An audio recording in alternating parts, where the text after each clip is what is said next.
and welcome to Celebrity Home. Celebrity mom na si Kris Bernal, ipinagdiwang ang first-month-old ng kanilang anak ni Perry Choi, na si baby Hailey Luca.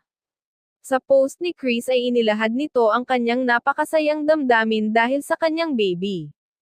Ayon dito, napakahirap ng pinagdadaanan nila ni baby Luca, dahil sa mga puyat at iba pang challenges bilang bagong nanay, ngunit ito naman daw ang mga karanasan na di niya ipagpapalit.